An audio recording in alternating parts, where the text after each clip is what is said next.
July 25th, 2024, and fortunately I've forgotten what I was going to make this recording about. Because I'm reminding myself, new people to this channel, what probably brought them here is you said something about making $1 million within 2 years. And so how is this to be if I'm not getting a paycheck or stock or whatever? Well, okay, let's address that. You don't get stock, but then you do. But I require that most of you be working partners. I don't want venture capitalists. I don't like passive income, or I should say passive investment in the company, but I might tolerate it under the right, if we can get our bylaws written right. Maybe we say, okay, we'll allow 10% passive investment. But you don't need to. You don't need to. Our customers don't need to. If you want to invest in the company, buy our products. Because the way NFT markets are working right now, there's a lot of flipping going on. It's a flipping market. That is to say, people are buying at $100 because they expect to sell at $1,000 or $10,000. So it's kind of built in. We don't need to get involved. Now, for you, the working partners, there's two types of tokens you will acquire as you do the work. One is a DAO token, which is for voting purposes. So that gives you a ownership share where you have a say in the company, right? But then there's another token that's intended to be a valuable asset that can be used to pay. Again, we're not going to give you a check, $100,000 check here. Thank you for your work. Um, as you work, as you finish projects, or I should say, as projects are getting completed, because there needs to be some mechanism in there for rewarding those that aren't specifically within the project, but they're supporting um, the HR, the financial, the legal, the cleaning crew, the develop, the research crew, this sort of stuff. We value them and we acknowledge that they should be supported out of the projects that get completed. So, no matter where you are working in the organization, you'll make good money. And again, that's we don't cut a check. What we do is we give you the opportunity to get ownership of valuable online assets, and beyond that, then you can sell those. But you'll probably, if you see the vision, you'll probably be holding because we'll be making these things more and more valuable.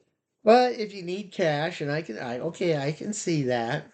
It'll be expected or certainly tolerated that a certain amount of the tokens and such you own, you'll sell off. Um, and that's a good thing actually, because the secret sauce here for this monetization model is we want to get our stuff out there and being traded and utilized. And that's where the big money is because it's compounding, it's a regular stream. And it's self-moderating in that who cares what we sell it for, $3,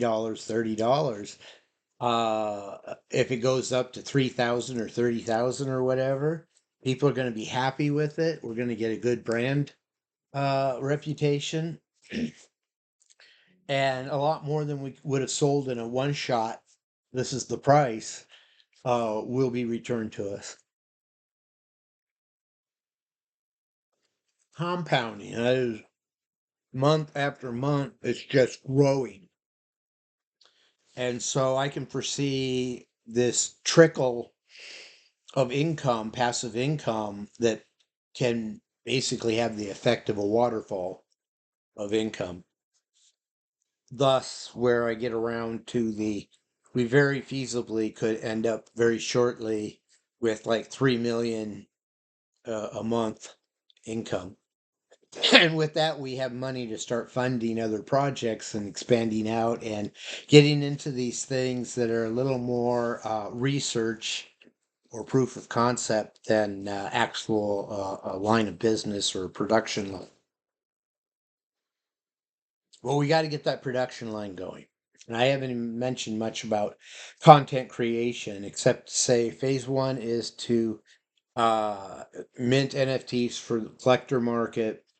And then we want to start exploring content like, excuse me, comic book publishing and such. And soon after that, I want to start being about developing games and putting them on Web3.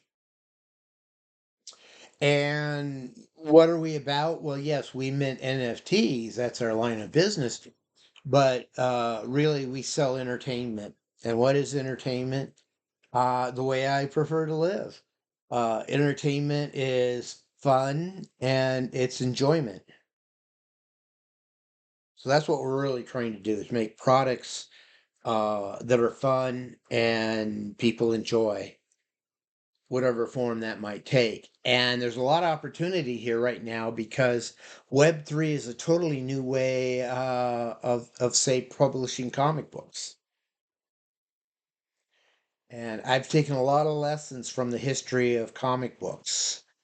Um, did you know that most of the big comic book publishers, long before comic books were around, were like magazine publishers, had their specific niche-oriented magazines, spicy and humorous and that kind of stuff.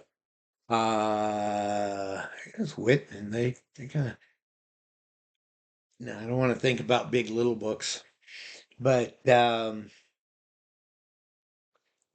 like the biggest. What do you think the biggest comic book publisher of all time is? It was Fawcett Comics. But they came from a magazine publishing background. They already had dozens of successful magazines, women's magazines, that kind of stuff. So it was just a natural thing. 'Cause a comic book is just a magazine, right? So of course, when that innovation was breaking out, they got involved. Um,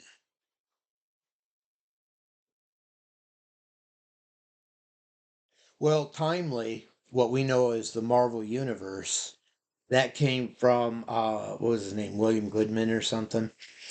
His innovation initially, how he made his fortune, was with the innovation of pulp magazines.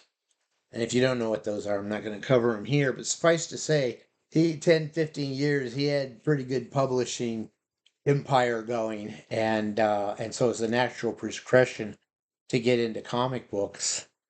And yeah, without the details and bumps and turns and stuff, suffice to say, what you would know as Marvel Comics, Stan Lee, all that. In fact, Stan Lee started with Timely in 1940 as a teenager. He was basically a gopher, and one of his first appearances in comic books was he used to have to put a two-page text story in a comic book to get the magazine rate with the Postal Service.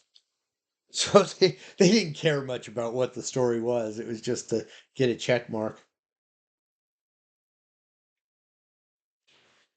And that's how Stan Lee got his start. He wrote those text stories.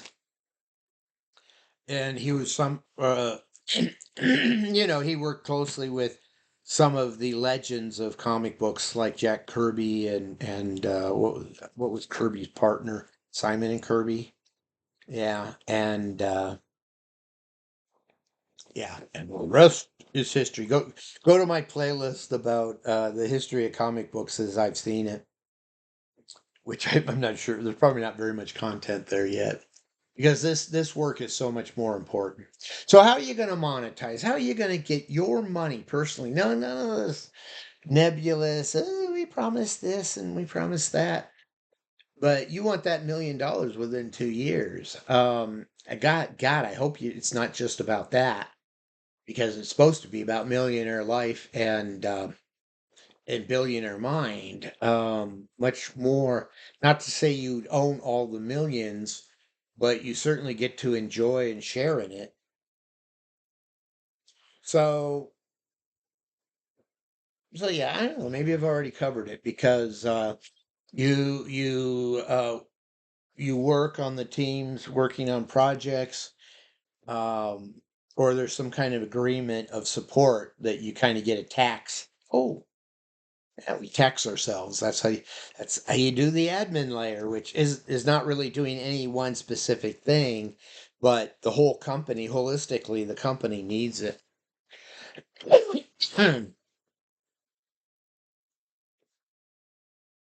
11 minutes. I can bounce this.